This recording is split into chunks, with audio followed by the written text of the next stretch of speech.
Pour que l'autre puisse adhérer à votre idée, il y a une astuce toute simple, une clé toute simple que je vais partager avec vous dans cette série des 7 clés pour être un meilleur leader et amener les gens à adhérer à notre projet. C'est de donner l'impression à l'autre que l'idée vient d'elle. Dans l'une des vidéos, j'ai parlé de ma mère. Elle disait que dans son village, quand elle était toute jeune, les mamans ne contredisaient jamais les papas. Mais pourtant, on sait très bien que ce sont elles qui tenaient vraiment le foyer. C'est quand vous voulez, par exemple, que votre compagnon ou votre partenaire adhère à votre idée, il faudrait que vous arriviez à susciter son intérêt et qu'il comprenne que c'est dans son intérêt, c'est bon pour lui d'adhérer à cette idée. Si vous parlez que de vous dans une communication, l'autre ne verra aucun intérêt à s'investir ou à adhérer. Or, si vous arrivez à lui démontrer que c'est bénéfique pour lui, il va adhérer. Donc, ce qu'elle me disait, c'est que parfois, vous vous rendez compte qu'il y a une chose que vous voulez absolument avoir.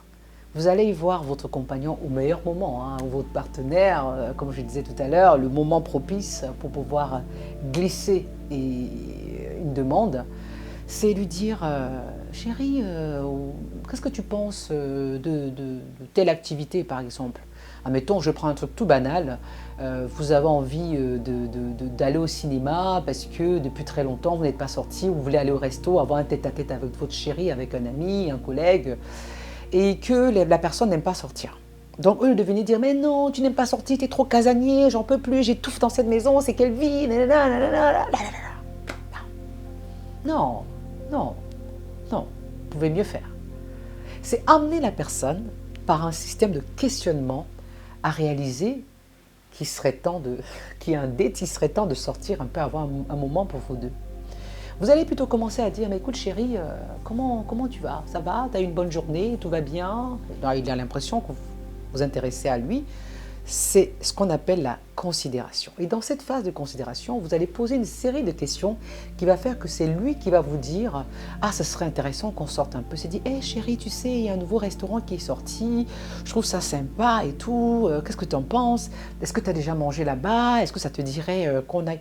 Plein de petites questions, Et lui, il va avoir l'impression que l'idée vient de lui, or l'idée vient de vous. À la fin, ce que vous voulez, c'est que vous allez dans ce restaurant ensemble ou au cinéma ensemble.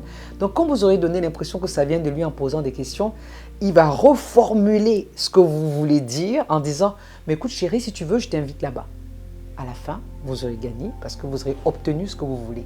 Le plus important, c'est qu'à la fin, on adhère à votre idée. Et ceci est valable dans tout ce que vous voulez faire dans votre vie, c'est poser plutôt des questions de manière à ce que la personne, c'est comme si vous mettiez des petites miettes comme ça, et la personne ramasse des miettes et ça fait le pain. Donc, il faut vraiment penser stratégique et se dire que je vais amener la personne à adhérer par des séries de questions et c'est elle qui ça va sortir de sa bouche et va dire « Et si finalement on allait dans ce restaurant le découvrir ?» Vous voyez? Vous voyez la subtilité? Voilà. Alors si cette vidéo vous a plu, je vous invite à la partager, à la liker, à commenter. Si vous n'êtes pas encore abonné à ma chaîne, je vous invite à le faire. Rendez-vous dans la prochaine vidéo pour une autre clé sur le leadership, sur comment arriver à faire adhérer les gens à vos idées. Je vous envoie du love.